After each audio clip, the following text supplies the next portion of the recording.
Jai Shri Mataji.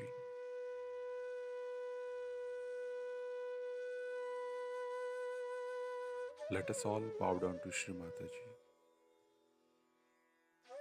She is our Mother Kundalini and Pudbandhan.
Shri Ganesh Mantra.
Let us now listen to Shri Mataji's speech.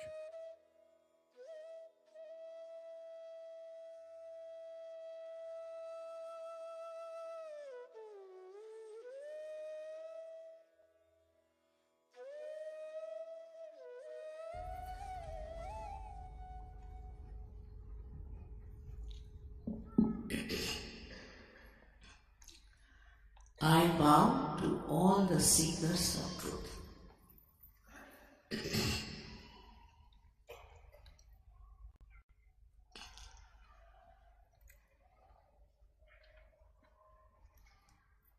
These days, there are people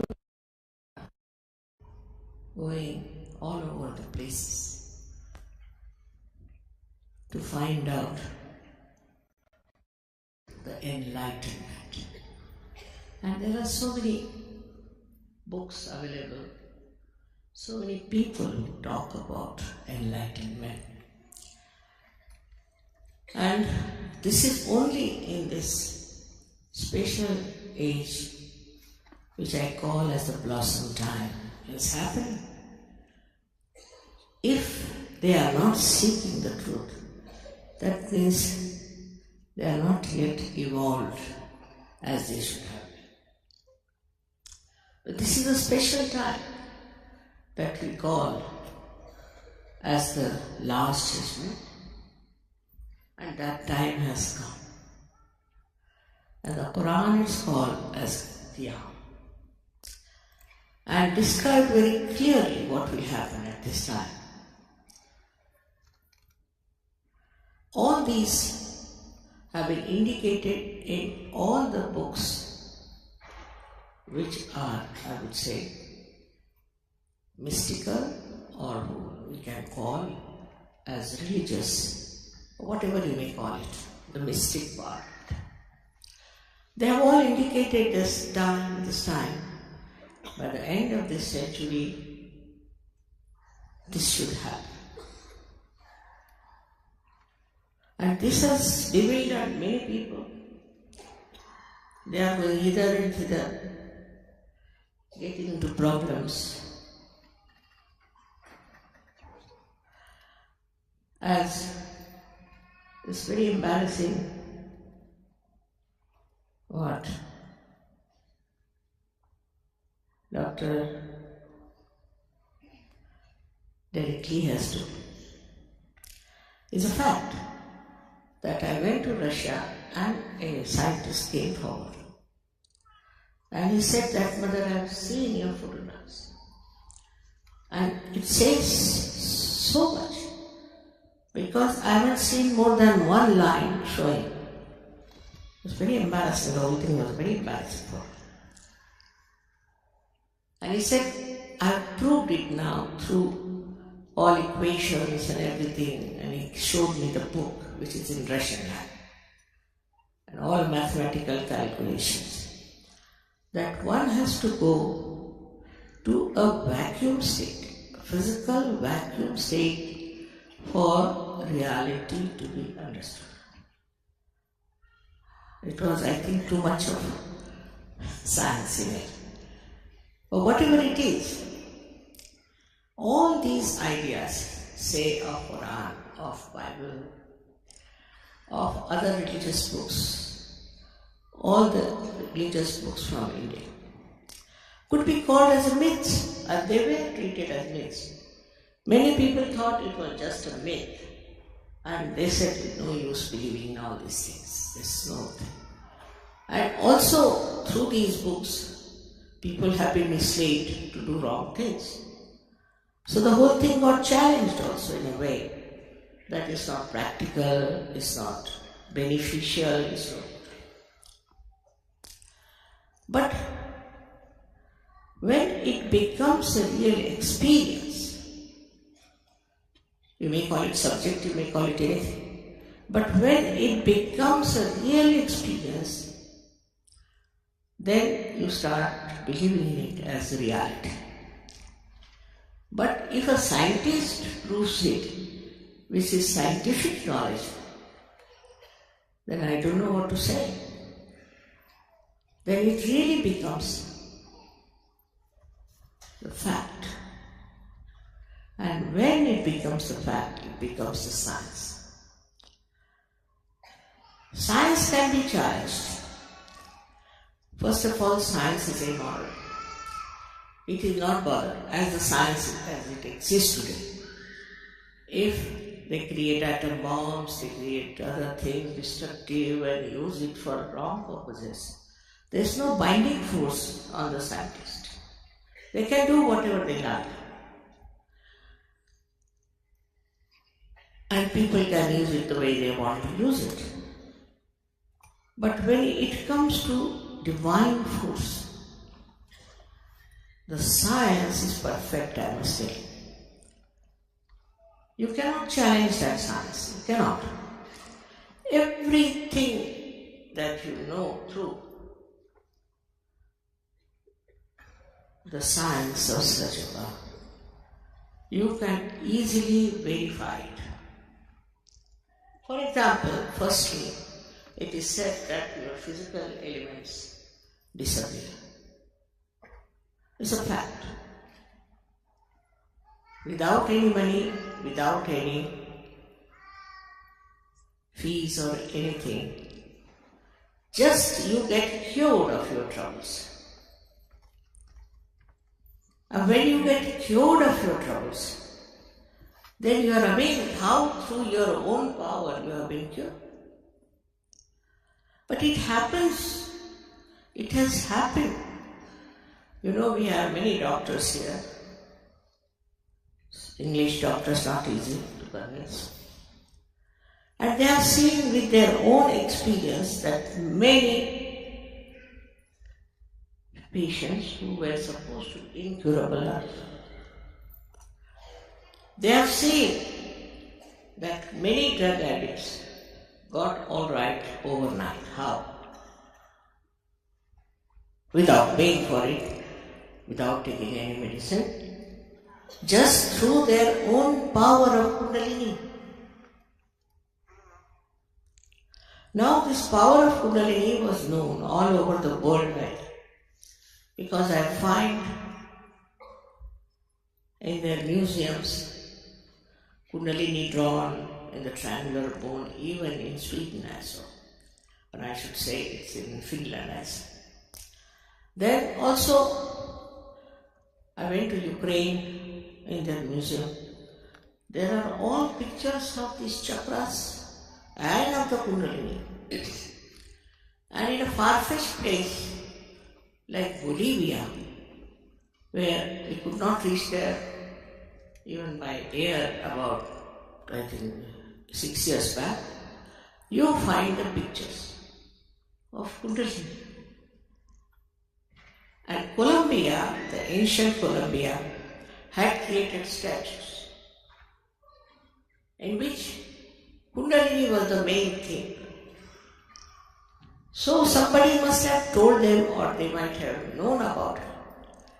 But somebody went from Italy to Bolivia, and the Bolivian people said, we know all about it, yes we know. But we don't know how to raise the Kundalini. And now there are, I think, 8,000-9,000 people in that far-fetched place in Bolivia who have got their realization. For which you don't have to pay, is the main thing one should understand. It's like you don't pay for your breathing, you don't pay for your digestion. In the same way, for your ascent to a new life, last, we can say, the breakthrough of your evolution, for which you don't have to pay. As soon as you understand this point, you'll be amazed that you will give up all nonsensical people who are marketing their things, selling their things. You see, it's something absurd. The absurdity to such a limit that you become blind and you don't know what they are doing, what they are up to. I don't want to listen to anybody who wants to tell you the truth. Now, if we have to see for our own ascent, as they say in Quran, Miraj. In India, this thing is called as self-realization, Atma Darshan, or you can call it Atma Sakshatkar. If you really want it, it's very easy and has to be easy because it is so vital. And when that works out, you actually experience it. And it can be tallied with a description of it. The trouble is we are so mental. We want to derive everything on a mental level. Now thank God the scientist has found out something for your mind to go round and round and round and reach the point. Because I think sometimes this mind, which is filled with all kinds of false ideas sometimes, slightly right ideas or sometimes real ideas, they go on bombarding in your head. And this scientist has said that you have to go to the vacuum, which Jung has described as thoughtless awareness, to become thoughtless. When you become thoughtless, then you can see, feel reality. So what happens? How do we get thought? When we go to some place, we see something. Immediately we react. That's our habit. This can be also proved scientifically. Why always react? Either we react towards it or we absorb it. So all the time our mind is working, and it is a wobbly mind. You are all the time bothered with it, and the modern times are the worst. Though this is a special time, as I said, because this is the time when people think the most. And this thinking goes on acting in such a way that they suffer from all kinds of diseases. Also, sometimes this mind doesn't tell you that this is wrong, that is wrong. You go on doing things, for example, Hitler, how he behaved, how he killed so many people, but he never realized he was doing something wrong. Never. Ultimately, he killed himself because he was afraid that he'd be caught, but not that he repented. So they go on doing wrong things all the time without knowing that they are doing wrong things. Now to say this is sin, that is sin, only fills people with fear, that's all, and guilt. But actually, when you become the self, with the light of the self, you know what is right and what is wrong, what should be avoided, what is not beneficial for you. You just know, because you know about yourself. You get the self-knowledge. That is, you can feel your centers are being told to you on your fingertips. This again is said in the Quran, that at the time of Qiyamah, the last judgment, your hands will speak. But whole thing gets perverted sometimes by using it for a wrong purpose. That's how we have destroyed sometimes the real knowledge, the subtle knowledge of our being. It's nothing to stand for hours together on one leg in Himalayas, torturing your body. You don't have to torture your body at all. People think that if you have to perfect yourself, you must torture. This body is the temple.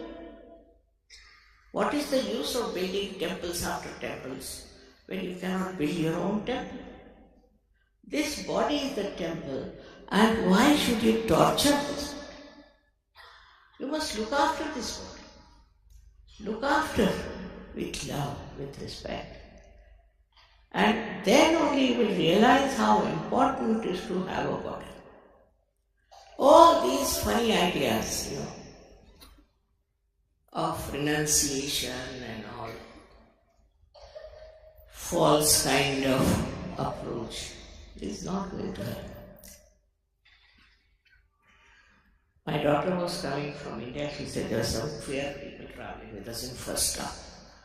So they wouldn't allow the air hostess to come and serve them because they cannot allow the air hostess to talk to them. So I said, did you talk to them? I said, how could I? I am a woman. Who would talk to me? Because she's a woman, nobody would talk. Then sat on the ground. There's no ground, but they wouldn't sit on the chair and eat the food. For what? Because they are renouncing everything. I think they have renounced their brains. That's what it is. All kinds of stupid things people do. For what? To achieve that state of tranquility, the state of self-realization, of self-knowledge. But just think of it, which is what has to happen inside. What's the use of doing something outside? Unnecessarily making a mess of yourself and of others. It is absurd the way people try to understand that by troubling your body, by making a mess of your body, making a mess of the whole society, that you can achieve something which is so subtle and beautiful.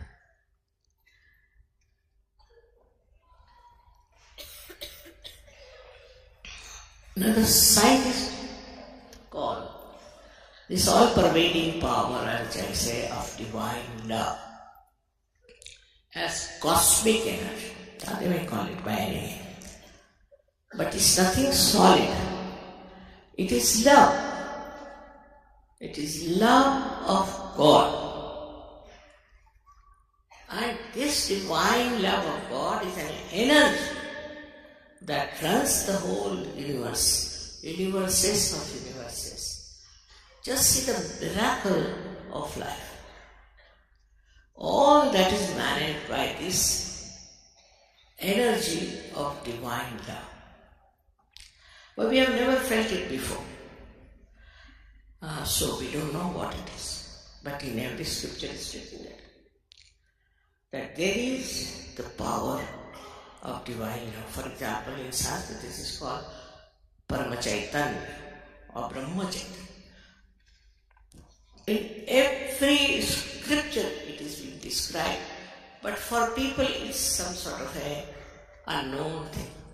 But now with science, if it can be proved that the whole universe is managed by this energy which thinks, which understands, which loves.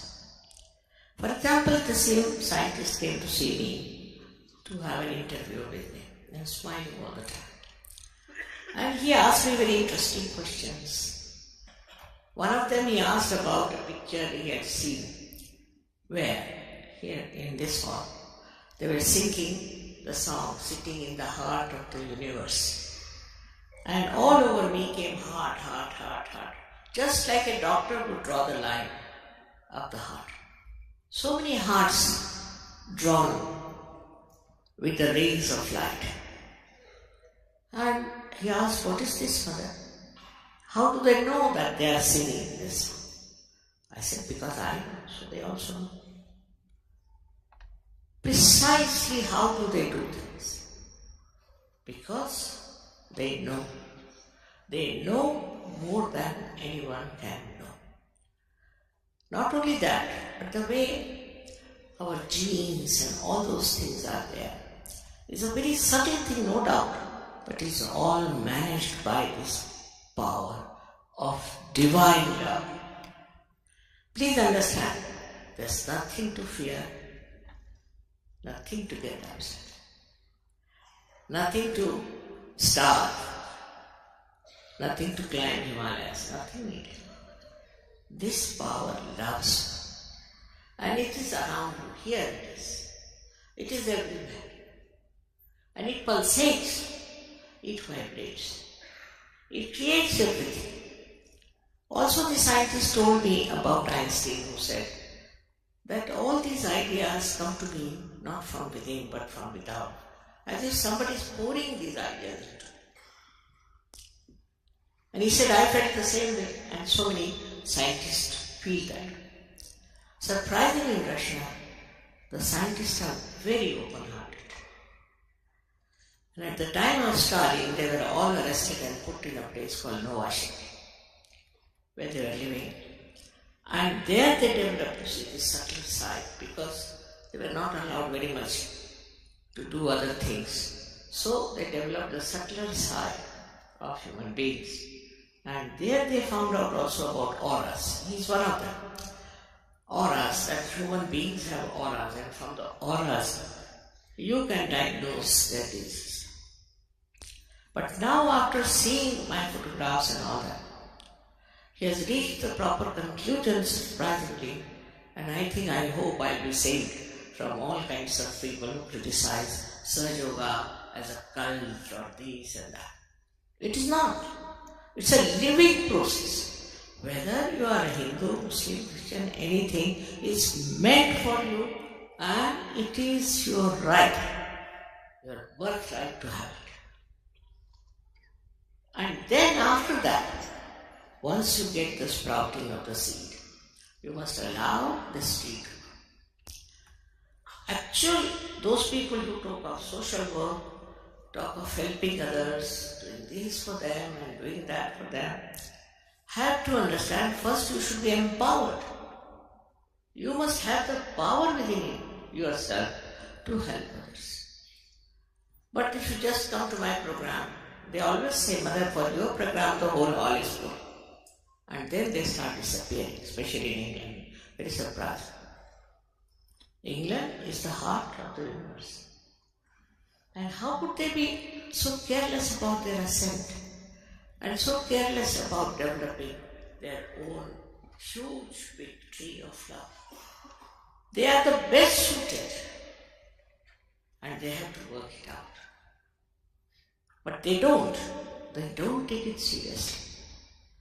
Why? I don't understand.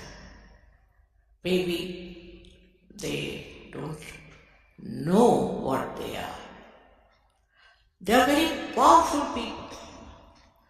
They are, I should say, the instrument of the divine. Only thing they have to develop. But they stick on to this or stick on to that, then you can't grow. This is a seed already placed within you, undisturbed, unspoiled. Only thing is, a little water of love has to be poured on it. Then the seed sprouts. And when the seed sprouts, it rises. The primule sprouts out into, and it rises, goes up, and comes out of your fontanel bone area, which is called as Brahmaranga in Sanskrit language. Meaning, the whole to feel the Brahma, the all-pervading. I've seen people who know also Sanskrit very well. They are running their organizations, but they don't know anything about Kundalini. It's very surprising. What do they read? I don't know. And if you go to them, they'll argue so much with you that you feel like running away from. Only they know how to argue. No argument needed, actually. It is there within you, this power is. Do you argue with your stomach how to digest the food? And even if you do, will the stomach understand? It's as stupid as that to argue about something which is so spontaneous, which is a living process. It's a living process of your evolution. Now, by the way, how did we become human beings? Do we know? And how do we become a superhuman being? If there is a way, there's a method, you don't have to spend anything, but you have to grow. If you don't grow, it's useless, as Christ has described, that some seeds fell onto the land which was not fertile. Is it true? Are we living in a land which is not fertile for spirituality? Or we are running after some things which are elusive? Why should we run after elusive things? Here you get the experience, all right. After that, you must grow. If you grow, you can change this world. It's a global movement. Like in Russia, I would say there are millions. While in India, too, we have maybe millions. And also Austria, so many countries have got it. Italy, imagine. Their people have awakened, so why not in India? And the leaders of England are rather upset with the English. They think this doesn't work out for them. I can't understand, because this is the 7th time I am here. And 7th heavens you have to know. That you can know without any difficulties, without paying anything. The whole knowledge is free. Is it? Because it is free, you don't care. They have asked me to talk about it. Okay, otherwise, it's not worth talking about these things. Your country is such, it's like really the heart, and it circulates all over the world. All your newspapers, they may be useless, but they circulate. All your media, whatever they may publish, it circulates all over. We don't know about Americans, though it's supposed to be a very great country. We don't know about any other country so much as we know about India. How? Why? Monarchy is so many places, but we know everything about monarchy from England. Why? How? How do we manage? It's worth asking this question. There's something special about this country. I lived here for years. I worked hard.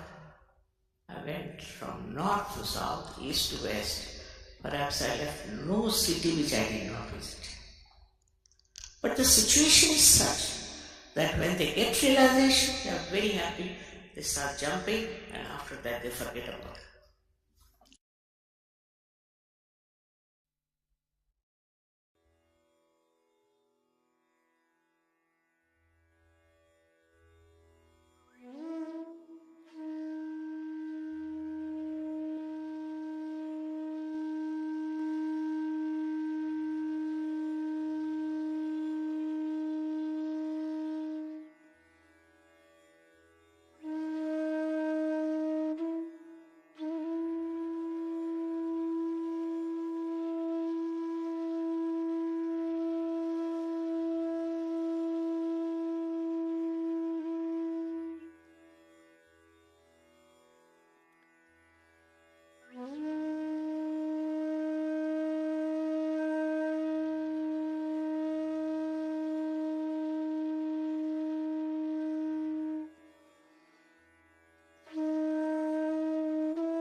Mahamantras.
Shri कल्की साक्षात् श्री आदिशक्ति माता जी, श्री निर्मला देवे नमो नमः। ॐ त्वमेव साक्षात् श्री कल्की साक्षात् श्री सहस्रार स्वामिनी मोक्ष प्रदायिनी माता जी, श्री निर्मला देवे नमो नमः। श्री निर्मला देवे नमो नमः। श्री निर्मला देवे नमो नमः।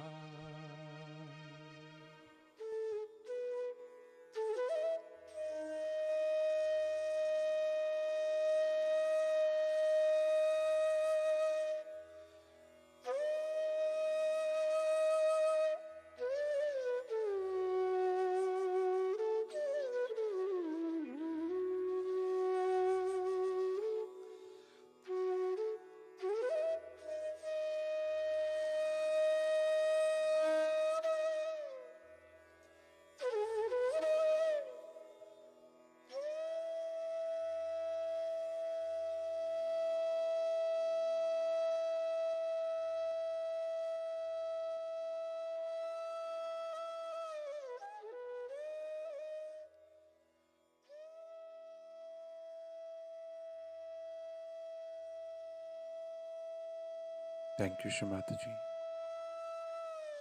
for all the blessings.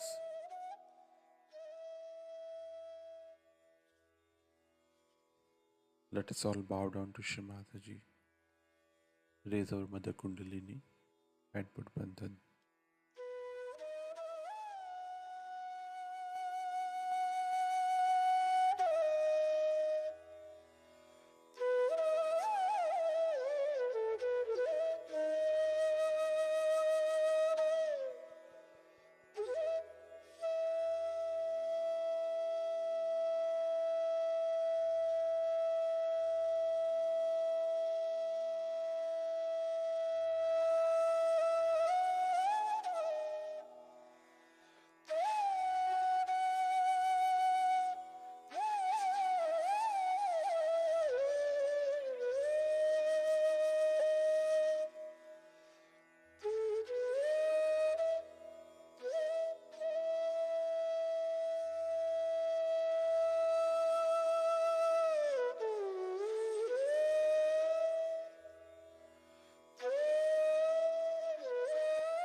We will continue with the morning meditation tomorrow morning, same time. Jai Shri Mataji.